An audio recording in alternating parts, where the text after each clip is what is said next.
यार हवा बहुत तेज़ है यहाँ पे। बाल तो मेरे चले वैसे ही ऊपर बहुत मैंने छोटे करवा दिए, लेकिन फिर भी मेरा जो है ना स्टाइल ख़राब हो रहा है। और मुझे डर है कि मेरा मोबाइल ना उड़ जाए, इतनी तेज़ हवा है। उड़ के मतलब ये नहीं कि पर लग जाएंगे, इधर गिर जाएगा। और ये देखें शैंटू इधर चढ़ नहीं पा रहा था, इसको बड़ी मुश्किल से यहाँ पे चढ़ाया है, समझ गए आप।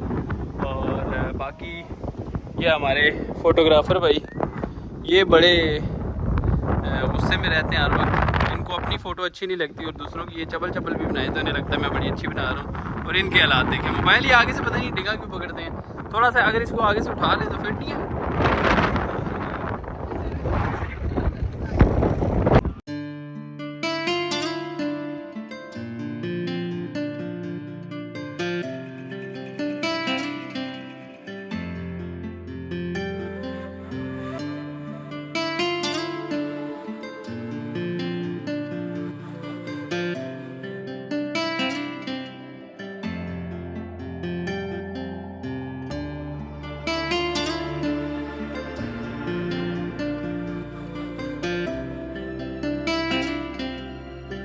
वापसी का सफ़र फिर शुरू हो गया जी, यहाँ से नीचे जाने का।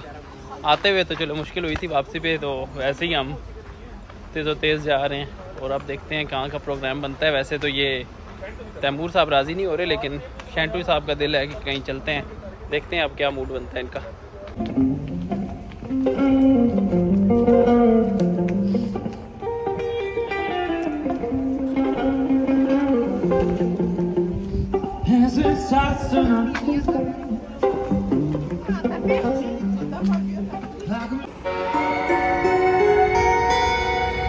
सीन्स कुछ ऐसे हैं कि हमने पार्किंग की जो फ़ी थी वो पे की थी £1। हमने कहा 10-15 मिनट का जो है ना वो हमें टाइम मिल जाएगा, और उसके बाद अगर कोई देखने आएगा तो वो कहेगा यार इनने टिकट लिया हुआ है, तो देसी तरीके से जान छूट जाएगी। लेकिन यार ये तो बिल्कुल लिहाज ही नहीं करते यार टूरिस्ट का, कोई शर्म ही आई कोई नहीं। ये हमें दे गए हैं दिस वन, और इसका मतलब है कि अगर आप 14 दिन के अंदर अंदर जमा करवाते हैं तो फिर £50, और अगर आप 14 दिन के बाद जमा कराते हैं तो £100 आपने जमा करवाना है। और अब ये मसला जो है ये टोटल ये हमारे इन बाई के ऊपर आ गया, बड़े परेशान है। Sponsored by शैंटू। स्पॉन्सर्ड आपने ना, आपको एक और मैं आपको मैं मुझे मेरे देर में आया, आपको ना मैं टाइटल बताता हूँ। Tour to Edinburgh sponsored by Shantou. बस ये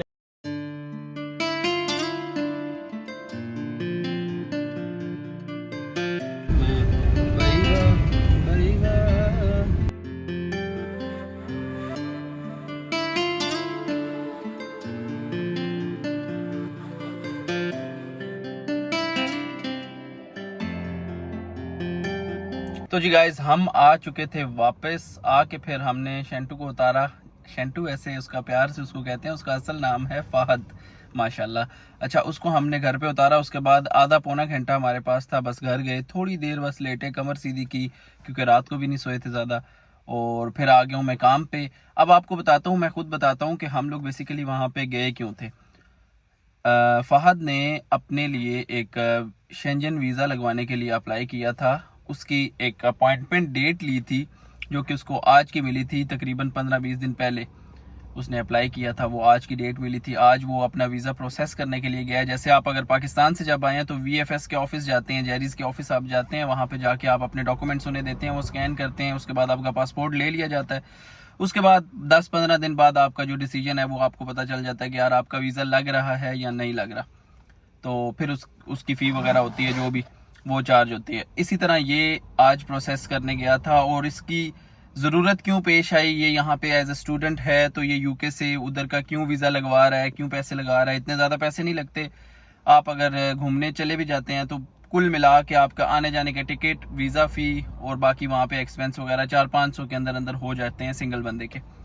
ज़रूरत इसलिए पेश आती है भाइयों के यहाँ पे जब स्टूडेंट आते हैं तो वो कहते हैं कि क्योंकि यहाँ पे बिल्कुल साथ है, इजी है। अगर आप पाकिस्तान से अप्लाई करते हैं यूरोप के लिए तो बहुत डिफ़िकल्ट हो जाता है, बहुत टाइम लग सकता है, टाइम टेकिंग, और पैसा भी बहुत वहाँ से लग जाता है। यहाँ पे आपका £150-200 में काम हो जाता है और इजीली आपको मिल भी जाता है, क्योंकि आपके पास UK का वीज़ा होता है तो आप पे ट्रस्ट करते हैं। क्योंकि पाकिस्तानियों पे इस वजह से ट्रस्ट नहीं किया जाएगा या इंडियंस पे कि यार वहाँ से डायरेक्ट अगर आए तो फौजी ना हो जाए। फौजी से मुराद के आके भाग ना जाएं। बेसिकली अक्सर लोग टूरिज्म का वीज़ा लगवा के आते हैं, विजिट वीज़ा, और वो विजिट के चक्कर में फिर भाग जाते हैं और कमाइयाँ शुरू कर देते हैं। लेकिन यहाँ पे जब आप स्टूडेंट हैं तो आप पे ट्रस्ट करते हैं वो लोग कि ये वापस एटलीस्ट अपनी स्टडीज़ के लिए तो जाएंगे, तो इसलिए वो आपको वीज़ा दे देते हैं। आप एक किसी भी कंट्री का वीज़ा लगवा सकते हैं, जर्मनी का लगवाएं, नेदरलैंड का लगवाएं, स्पेन का लगवाएं, जहाँ मर्जी का लगवाएं, वो आपका डिपेंड करता है आपको अपॉइंटमेंट कब की मिल रही है। जब आपको वीज़ा मिल जाता है फिर आपने एक मरतबा उस कंट्री में लाजमी चेक इन करना होता है। उसके बाद बेशक उसी टूर में आप उस कंट्री को लीव करके बाकी पूरा यूरोप जो उस कंट्रीज में यूरोपीय यूनियन में आती हैं उनमें आप जाके घूम सकते हैं, फिर सकते हैं। एक तो सैर सपाटा भी हो जाएगा आपका, दूसरा ये आपका पासपोर्ट स्ट्रांग हो जाएगा। उसके बाद लोग ये करते हैं, क्योंकि यूके में आपको पता है सेटलमेंट मुश्किल होती जा रही है, ये लार वगैरह मुश्किल होता जा रहा है, बाकी मामलात काफ़ी डिफिकल्ट होते जा रहे हैं, तो इसलिए कुछ लोग तो वहाँ पे जाते हैं जॉब के पर्पज़ के लिए कि यार अगर वहाँ पे कोई जुगाड़ लग जाए तो ठीक है, अप्लाई कर देते हैं।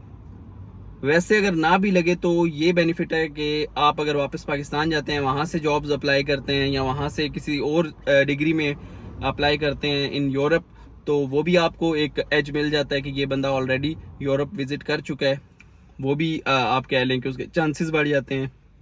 तीसरा जो ऑप्शन होता है आपके पास वो ये है कि आप कनाडा या यूएसए का वीज़ा लगवा सकते हैं या ऑस्ट्रेलिया का लगवा सकते हैं। आपकी ट्रैवल हिस्ट्री अच्छी बन चुकी होती है, पाकिस्तान से आप यहाँ पे आए हैं, यहाँ पे इतना टाइम रहे हैं, उसके बाद आप कुछ टाइम के लिए यूरोप भी गए हैं, तो उसके ऊपर आपका वीज़ा स्टैंप हो गया आपके पासपोर्ट पे, पासपोर्ट जो आपका वो स्ट्रांग हो गया।